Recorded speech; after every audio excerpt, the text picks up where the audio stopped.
hablando de importancia, la situación de Venezuela es muy importante por lo que genera y por los problemas que genera, por la dolorosa situación que se vive en el país y por el fuerte impacto internacional que tiene.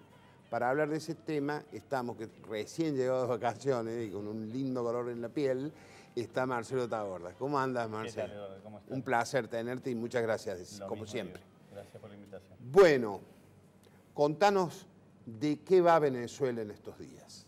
Mira, mediación papal, sí, bueno, va a haber... digamos, si vamos de lo último hacia sí, atrás, ¿no? Lo último ha sido esto, aparentemente ahora, volviendo un poco sobre sus pasos, el autoproclamado presidente encargado, el titular de la Asamblea Nacional, depende cómo lo querramos llamar, Juan Guaidó, parece ser que finalmente acepta la mediación papal que había rechazado en un comienzo, porque decía que era prolongar el sufrimiento de la gente y era darle oxígeno al gobierno de Nicolás Maduro. Digo, esta mediación que había pedido Maduro hace 3 días atrás, pero que el Papa había condicionado, había aceptado en principio, pero Francisco había dicho que solo iba a materializarla si las dos partes estaban de acuerdo. Ahora hay que ver cómo se va a materializar. Hoy hay un encuentro importante también en Montevideo, de parte de los otros 2 países que de alguna manera han mostrado una postura diferente, incluso México, que es uno de ellos, el otro es Uruguay, el anfitrión, ha propiciado esta conferencia o grupo de contacto al cual también ha dado su venia la Unión Europea en su conjunto a través de su secretaria de Asuntos Exteriores, Federica Mogherini, y de alguna manera está poniendo una posición diversa o divergente de la que es sostenida fundamentalmente por Estados Unidos y Donald Trump, que es la de... Y algunos países de Europa también, ¿no? Sí, sí, me refiero, pero lo que pasa es que los países de Europa tuvieron ese bemol, porque reconocieron a Guaidó, pero dijeron no a la intervención militar. Estados Unidos reconoció, fue el primero que lo reconoció, de hecho, Juan Guaidó cuando se pronunció el 10 de enero en la sede de la Asamblea Nacional en Caracas, y al mismo tiempo un funcionario de alto rango en seguridad nacional como John Bolton, que tiene un prontuario, sí, claro, podríamos decir, bastante frondoso en cuanto a intervenciones militares, dijo que todas las opciones estaban sobre la mesa de Estados Unidos, como advirtiéndole, después tuvo otras declaraciones como diciéndole a Maduro, le conviene irse a un país en el exilio, a un país amigo, antes de terminar en la cárcel de Guantánamo. Es decir, ese discurso duro que tuvo Estados Unidos en la boca de algunos de sus funcionarios y del propio Donald Trump, no lo ha tenido la Unión Europea, a pesar de que, bueno, dio ese ultimátum de 8 días, lo dijo Pedro Sánchez, Emmanuel Macron, la propia Angela Merkel, y después concretaron ese reconocimiento. Estamos hablando de España, de Francia y de Alemania. De Alemania, que son, digamos, países insignes en esta Unión Europea. Claro. Lo que pasa es que la Unión Europea dejó abierta esta puerta de la negociación e instruyó a su secretaria de Asuntos Exteriores para que diera el aval a esa conferencia que propician tanto México, con el gobierno de Andrés Manuel López Obrador, que ha asumido recién el 1 de diciembre, y que ha tenido una postura distinta dentro del Grupo de Lima. El Grupo de Lima que se conformó en agosto del 2017, en el cual está Argentina también, Colombia, Brasil, Chile, Canadá, Ecuador, Panamá, y se me escapa algún otro país, son en realidad 10 países, que fueron los que también se plegaron poco después del pronunciamiento de Estados Unidos a este reconocimiento a Guaidó. Y no solamente al reconocimiento a Guaidó, sino a los embajadores o diplomáticos que nombró con esta función que él dice, invocando la Constitución de Venezuela, el artículo 233, que le corresponden por considerar que Maduro usurpó el cargo al asumir su segundo mandato. Esto, que es una cuestión legal que en el fondo cuesta mucho zanjar, tiene también su otro costado, que es el costado fáctico, porque en realidad, como bien escribía ayer un columnista del diario El País de España, Venezuela en este momento tiene 2 presidentes y un fuerte desgobierno. En realidad, porque la situación que se plantea es de choque de intereses, que algunos tienen el reconocimiento internacional, pero no la fuerza interna. Claro, lo que pasa es que el país no lo gestiona nadie hoy, es cierto. Y en ese caso se bloquean mutuamente. Ayer empezaba a llegar teóricamente, bueno, lo dicen que a pesar de todo ha llegado hoy parte de esa ayuda humanitaria que prometió tanto Estados Unidos como el Grupo de Lima, incluso la Unión Europea también, que había llegado, por ejemplo, un envío desde Puerto Rico. Lo ha desmentido el gobierno de Maduro o el gobierno, digamos, instituido desde antes, que está vigente desde hace 20 años en Venezuela, diciendo que no ha llegado tal envío y que eso lo que propone o lo que está haciendo Occidente con esto es tratar de producir una fisura en las Fuerzas Armadas que hasta ahora, hay que decirlo, le responden bastante monolíticamente, salvo algunas excepciones, al gobierno de Nicolás Maduro. Claro. Marcelo, ¿crees que puede llegar a tener una consecuencia negativa para Argentina el hecho que rápidamente Mauricio Macri, a través de redes, haya aceptado, reconocido a Guaidó? Si bien es cierto que yo recuerdo que hasta en la misma campaña presidencial Macri había fijado posición sobre Venezuela, lo puso ahí como entre la espada y la pared a Scioli para que también fijara posición en la campaña, pero digo, el hecho de reconocer a este presidente sui generis, porque bien lo has explicado vos, la ley está ahí como en una interpretación media jugada. Sí, habría que, bueno, ahí los constitucionalistas, incluso venezolanos, no se ponen del todo Por de eso, acuerdo claro, con respecto a la legitimidad de uno y de otro en este momento. Está claro que es un posicionamiento político muy fuerte. De hecho, es anterior incluso a la elección de Mauricio Macri como presidente argentino. Si ustedes recuerdan, el festejo de Macri en 2015 contó con la presencia, por ejemplo, de Lilian Tintori, la esposa de Leopoldo López, el dirigente encarcelado de Voluntad Popular, que es el mismo partido dentro de la Mesa de Unidad Democrática de Venezuela al cual pertenece Juan Guaidó. Y si uno piensa que Guaidó es presidente de la Asamblea Nacional por un acuerdo de la oposición que ganó las elecciones legislativas en diciembre del 2015 y comenzó a ejercer el control del Parlamento unicameral venezolano en enero del 2016, por acuerdo de las fuerzas que integran esto, que es la MUD, la Mesa de Unidad Democrática, cada año un representante de esas fuerzas se iba turnando en el ejercicio de la presidencia. Este año le tocó a Voluntad Popular, que es una fuerza, la fuerza de Leopoldo López, que estaba dentro de las más intransigentes o de las más duras dentro de la oposición venezolana. Para que te ubiques, no es lo mismo hablar de Leopoldo López en la oposición venezolana que de Enrique Capriles. Enrique Capriles siempre ha tenido una postura más conciliadora y como propuesta de salida de la crisis ha abogado por el tema de la salida electoral. Leopoldo López, Antonio Ledesma y María Corina Machado integraban lo que se llamaba el bloque de la salida, que inmediatamente Maduro ganó la elección del 2013, no esta cuestionada de mayo del año pasado, propusieron como final del régimen protestas hasta forzar la salida del chavismo del poder. Entonces fue la génesis de las protestas de 2014 y lo que después determinó el encarcelamiento de López, más allá de los cuestionamientos y las formas en las que se ejerció esa pena privativa de la libertad. Es decir, en la propia oposición venezolana también hay distintas aristas. Ahora, lo que está en juego es la urgencia, por ejemplo, de la llegada de esa ayuda humanitaria, porque es un dato incontrastable la situación que cada vez se degrada más día a día en la cuestión hospitalaria, medicamentos, lo que es los alimentos, y por el otro lado también ver cómo se sale de esto. Claro. Si hay una vía pacífica, si el diálogo verdaderamente puede prosperar o no, y qué partido juegan los distintos países de la región al respecto. Claro. ¿No? Marcelo, a mí, bueno, sin dudas vemos la situación de Venezuela y es muy difícil para los venezolanos, pero también si hablamos de democracia y cómo debería gestionarse esto, digo, de pronto viene alguien de un partido opositor y se autoproclama presidente. ¿Cuánto cuenta y cuánto se valora en este caso la opinión y el voto de los venezolanos?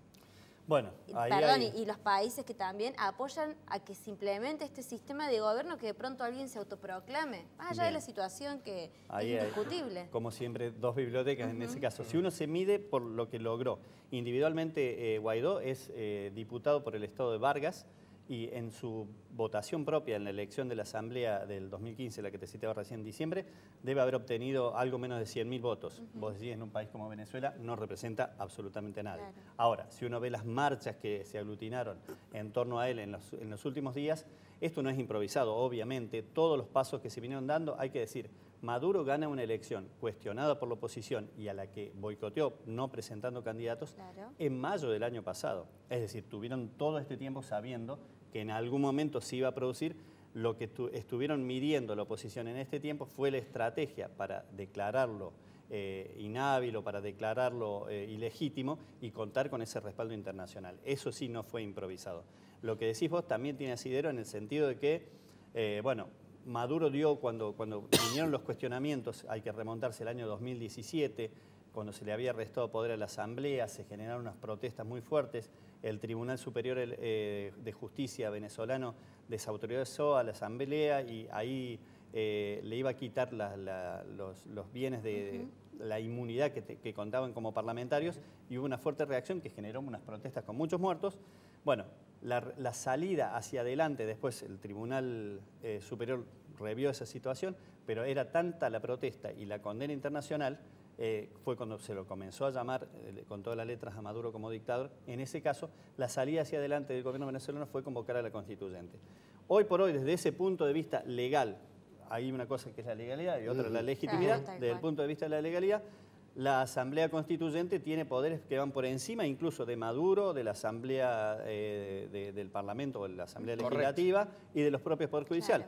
Lo que pasa es que también una Asamblea Constituyente que comenzó en el año 2017 y no se sabe cuándo va a terminar, tiene bastante tufillo a cosa media extraña. Es decir, la forma en que se convocó también a la elección de los constituyentes, con algunos partidos proscriptos y con una forma de elegir que era bastante cuestionable, es lo que le da también a la oposición pie para decir que esa elección también fue ilegítima. La teoría del fruto del árbol envenenado, cuando ya se arranca mal, todo lo que se produce después está mal. Yo lo que cabría decir acá en este caso es que ninguno de los actores en este caso son, en este momento tan crítico, dicen del todo la verdad en cuanto a la asunción de responsabilidades, ni todos están libres de alguna culpa en este caso, porque algunos han sido partícipes de movimientos. Es decir, cuando asumió la Asamblea, lo primero que dijo en ese caso era Henry Ramos Alyub del Partido de Acción Democrática, uno de los tradicionales viejos partidos de Venezuela, con un lenguaje bastante poco feliz, habló de revancha, quitó los cuadros inmediatamente de Chávez, de Bolívar en el Parlamento, y dijo que ahora venía otro tiempo, como diciendo, ahora los vamos a pasar por encima, y no fue tan simple. De hecho, pensaron que el referéndum iba a hacerse como un mero trámite, y ahí también, por ese lado, y es una gran diferencia de lo que se puede marcar entre Maduro y Chávez. Claro. Chávez aceptaba los desafíos electorales porque eran los que más le gustaban, se podría decir, porque los ganó a casi todos menos uno. ¿Y cuando perdió lo bancó? Sí, en cambio Maduro no quiso ir a la disputa porque tenía el antecedente de la derrota en las legislativas. Y creo que ahí está quizás la madre de toda esta crisis, porque si tal vez el referéndum no hubiera sido la Constitución de Venezuela, la Constitución bolivariana que se aprobó en el 99-2000, prevé el referéndum revocatorio cuando se ha cumplido la mitad del mandato de un presidente, si se reúnen las firmas. Marcelo. Bueno, la oposición no las quiso reunir, pero... ¿Quién es el presidente autoproclamado? ¿Cómo surge? ¿Por qué lo apoyan a él como líder y no a Capriles, no a López, no otro dirigente opositor con trayectoria, digamos, o más conocido? Vos acabas de decir que es diputado con 100.000 votos. Bueno, por esas diferencias internas que yo te digo, recién se daba esta semana, a fines de semana, se publicitó un abrazo de Capriles en una manifestación del pasado fin de semana con Guaidó, porque había mucha susceptibilidad y se decía que no estaba toda la oposición nucleada detrás de este candidato. Tiene 35 años. Por eso te lo pregunto. Nació el mismo día, para coincidencia, el mismo día que nació Chávez. Es un diputado que tenía trayectoria como dirigente estudiantil. No se le reconocían participaciones. López, en el fallido golpe que dio la oposición en el año 2002, tuvo una participación un poco feliz en la toma de la embajada cubana con hechos de violencia. Si se quiere, muchas veces se lo endilgó el oficialismo a esto. No había una acusación directa en cuanto a Guaidó, que aparecía como un personaje nuevo. Entre la propia oposición, entre la MUD, ya ha habido muchas críticas y recíprocas o mutuas entre los dirigentes y celos por disputa de poder. De hecho, es indudable que tanto Leopoldo López como Capriles aspiraban a ser el sucesor del chavismo, que tal vez lo logren ser en una etapa posterior de este proceso que se está viviendo actualmente, de esta crisis. Pero Guaidó aparecía como una figura nueva, diferente, y seguramente habrá habido un consenso para promocionarlo a él. Cuando le tocó a Voluntad Popular, era un dirigente que podía canalizar esta deseo popular de cambio, y bueno, y se lo ha mostrado como un dirigente nuevo que está a la altura de las circunstancias y que hasta ahora ha venido dando pasos inteligentes. Por ejemplo, el hecho de prometer amnistía a los militares que abandonen a Maduro o al gobierno de Maduro y se pasen, digamos, al otro bando, por decirlo de alguna manera. Es una forma de tratar de conquistar espacios de poder en un bloque que se ha mostrado hasta ahora, como decíamos recién, monolítico. Y yo no me olvido de una frase que dijo el secretario de la MUD en su momento, Ramón Aveledo, en la última elección que me tocó cubrir para La Voz, la última que ganó Chávez en octubre del 2002, que cuando se produce la elección y la termina ganando Chávez por casi 11 puntos, después de una campaña fantástica de Capriles, que por primera vez un dirigente opositor recorrió todo Venezuela y no se quedó en Caracas haciendo la plancha y de ahí tratando de producir los cambios. Y Capriles fue al día siguiente a Globovisión y reconoció el resultado. Y claro, todo el arco opositor le saltó a la yugular como diciendo al secretario de la MUD, ¿por qué reconoció tan rápido el resultado? Y Aveledo dijo, ¿y por qué perdimos? Claro. O sea, la diferencia entre estas... Bueno, hay halcones y palomas también dentro de esa oposición, y eso yo creo que, por ejemplo, un candidato que hubiera surgido del ala de Capriles hoy, el ala de Voluntad Popular, de Corina Machado, de Antonio Ledesma, no se lo hubiera perdonado. De hecho, le recriminan a Acción Democrática, que participó en las elecciones, el mismo año que se hicieron las presidenciales adelantadas, se hicieron elecciones estatales, y ahí sí la oposición concurrió, por ejemplo, con el Acción Democrática, ganó algunas gobernaciones, pero perdieron la mayoría, claro, y la oposición le recriminó a Acción Democrática haber participado y convalidado la elección. Marcelo, una pregunta cortita, pero bueno, me imagino que hay mucho atrás de esto, pero bueno, sin duda, bueno, Estados Unidos recién decías que estaría dispuesto a todo, pero atrás de Venezuela también al menos lo dicen ellos. Estaría Rusia y China, que también tienen ejércitos fuertes, entonces son dos bandos muy fuertes los que se podrían llegar a enfrentar si avanzan. Mira, y con eso engancho un poco la respuesta que tal vez no le di a Joel recién, el papel de Argentina. Argentina estableció nexos muy fuertes con China en esta cumbre del G20.